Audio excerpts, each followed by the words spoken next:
Listen, I'm definitely not a financial expert. You can go and you can listen to any of these people who know all the ins and outs and details. You can look it up on the internet and you'll probably get bored to death, honestly. My whole thing is for me, I'm just trying to navigate through this world and understanding reality and how things really are. I don't need to know, everything about Bitcoin, like all the details, ins and outs of how it's made, how it's coded. I don't need to know all that. I don't need to know all the every single detail about economics. I really don't need to know it. I don't need to know every single detail about football to enjoy it, to understand it. So my whole thing is I have a decent understanding of how um, it's highly complex. Our economic system works.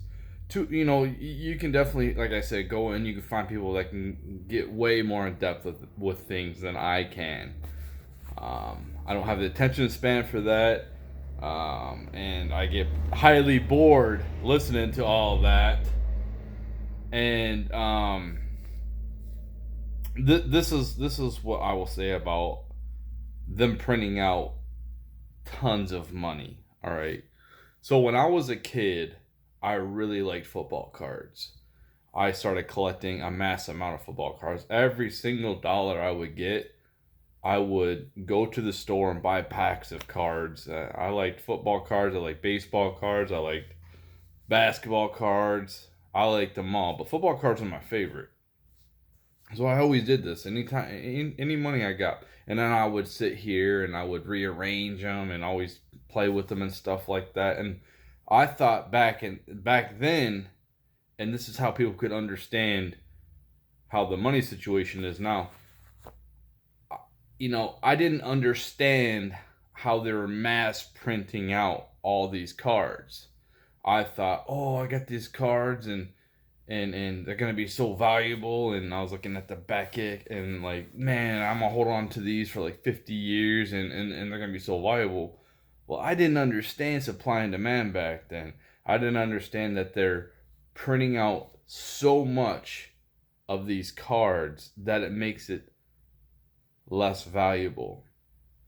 So why rookie cards are so valuable? Because um, they're rare. Somebody's like Tom Brady's been in the league for over 20 years. Well, he's got 20 years of football cards, only 1 year of his rookie card. That's why it's a scarcity. And I really didn't get that concept. I was just like, oh man, I'm going to have so much money in one day. And now, I don't collect cards. I haven't collected them for a long time. But now I understand why the junk wax cards, which when I was collecting in the late 80s, early 90s, why most of all these cards are pretty much worthless is because there's so much of them out there, right?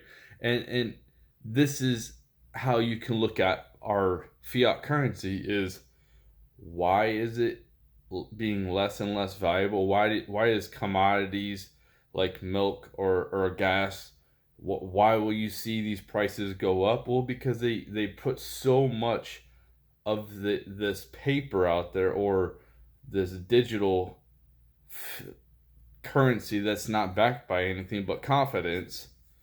Oh, and other people's currencies. That's why I look at it kind of like a pyramid scheme, like a Ponzi scheme, because I think if other countries took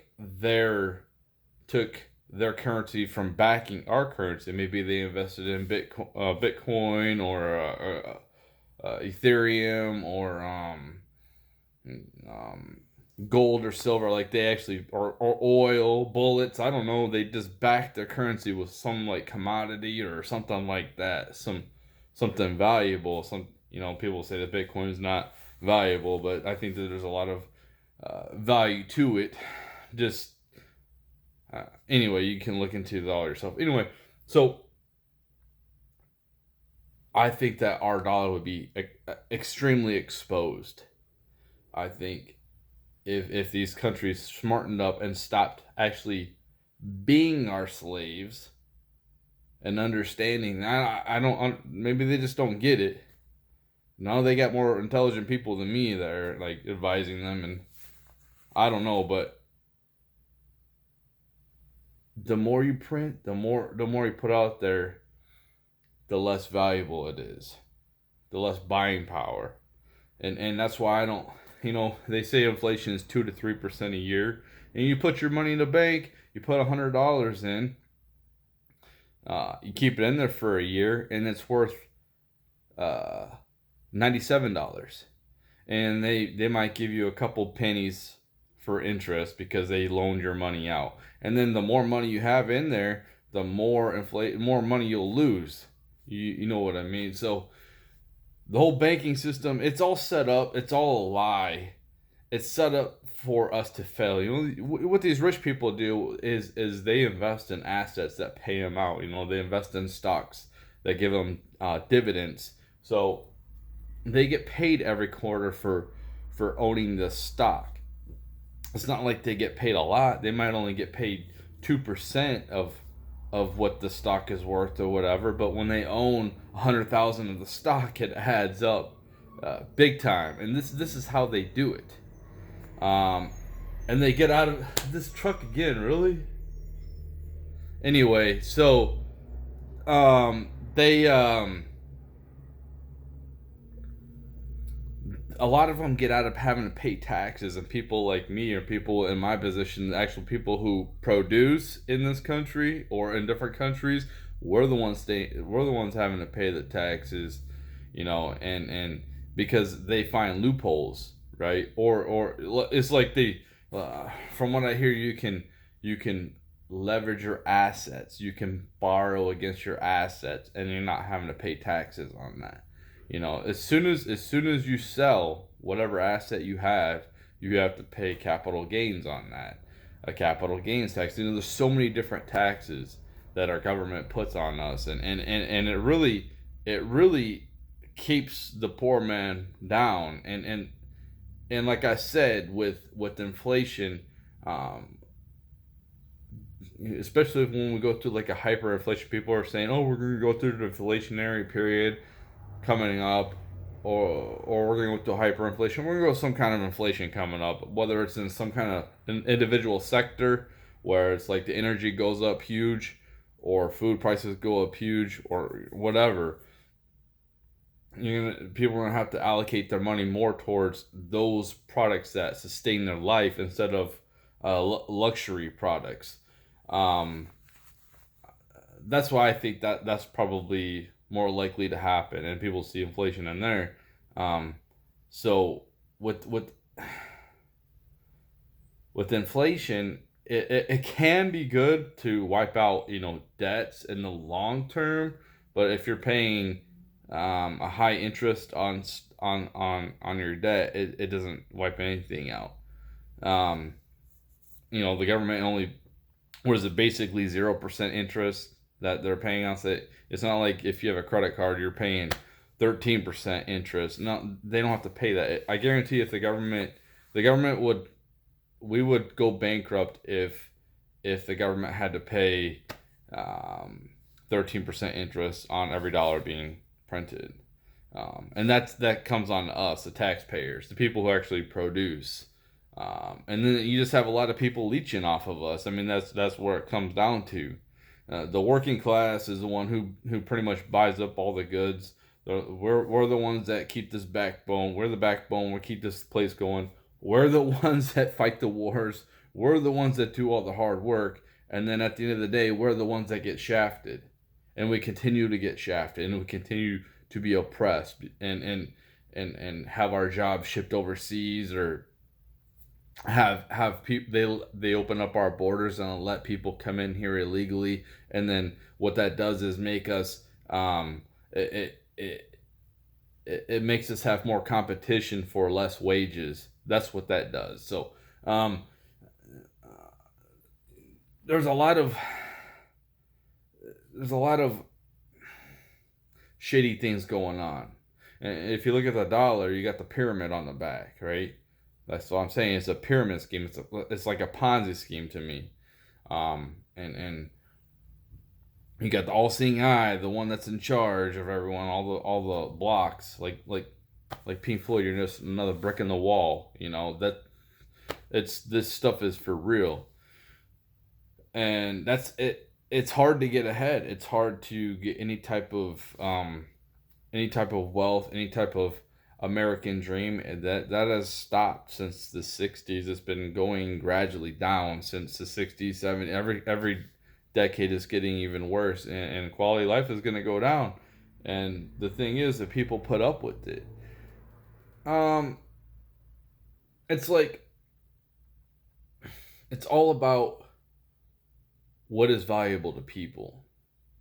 Okay, if I am out there in a desert and I have no water, I haven't had any water for 2 days, I'm about to die. And you're gonna hand me the keys to a new Lamborghini or a gallon of water. Which one do you think is more valuable to me? I mean, what am I gonna do with this Lamborghini when I'm about to die? What's more valuable? You know, so it really we honestly in America we got it so much better than everybody else. And I think that America has lived off of the threat of our military for other countries. We pretty much, honestly, like we enslave other people, right? We enslave other countries. That's what it seems like to me. Um, and it's towards the one world government. That's what we're going towards. Um, Yeah, but the whole this is why I like the whole concept of Bitcoin. You know, it might go to zero. It might end up being banned. It might end up being worthless. But I like the concept because there's nobody in charge. Nobody can make more of them. They mine them, but there's only 21 million that can ever be mined. You know, and governments when they come out with their own cryptocurrencies, they call it, oh, we gotta, which we pretty much have cryptocurrencies. You use a credit card, right? We're pretty much, I don't ever really use cash. Some people like to use cash. Honestly, that's kind of like a relic to me. I mean, I don't see a point. I don't know where that cash has been. I'm not afraid of coronavirus. I just, I don't know if some bum was holding on that cash, didn't wash his hand after he did his bodily functions. I don't know if like whatever, but I know where my credit card's been. Um, and if I get robbed, I don't have to have all this cash on me. If somebody robs me and take my credit cards, I shut them off. So so we already pretty much are in the digital area. People say, "Oh, this and that, we're gonna go." Like we're pretty much already there. And the whole thing when they come out with their cryptocurrencies, the thing that is different from Bitcoin, unless they decentralize it like Bitcoin and make it so there's only so many that you can have that can never be made. They can't make any more. They cannot make any more than 21 million Bitcoin. If you look at the world population, what is there, 8 billion people on this planet? It's a worldwide currency. That's where it's headed. Obviously it's not a sustainable currency right now because it's just too volatile up and down. But I think one day it'll stabilize at some point, and it might gradually keep going up. It's not gonna go like this. I could be wrong. I'm definitely not no expert. Definitely, I'm just make these videos to try to open people's minds and educate them. But if you look at, there's only 21 million that can ever be made, and there's 8 billion people, and there's going to continue to be more people on this planet. How scarce is that resource? How scarce is it? I mean, it's pretty scarce. 21 million. out of 8 billion, 9, 10 billion coming up. So that's why I don't believe in any of these countries' currencies that they come out with, because they could just keep on making more and more and more and more and just devalue them. Just look at Venezuela, look at Zimbabwe, look at Germany before Nazis took over, and look at the hyperinflation that they did. They printed out lots of money, and sure, it helped out for a second, but then they suffered immensely. You know, people went out there buying. You buy because you got all this money, and then look at the resources depleted because people are buying up everything. And um, what happens when you don't have any more resources? Well, you're gonna have to raise the prices to counteract that. So that's an inflationary thing, right? So this is why I'm a firm believer in supply and demand. And I think that a lot of people have lost that logic. Even experts, you know, I think the whole, I'm not no expert. I'm definitely not. Anything I talk about, I'm not an expert. You can go see somebody else and they could be more in depth and better than I am explaining stuff and but to see that the supply and demand is just completely thrown out the window. You know, if you are an incel, if you're a man incel, you've never been with a woman, then all of a sudden you have all these tens that are like, there's infinite. You have an infinite amount of tens that want your attention all the time. What is going to happen? There's such a huge supply of all these tens, and these guys will probably be like, whoever is watching this will be like, oh, that would be awesome. Well, you know what? It'll be awesome at first, but then it will get boring.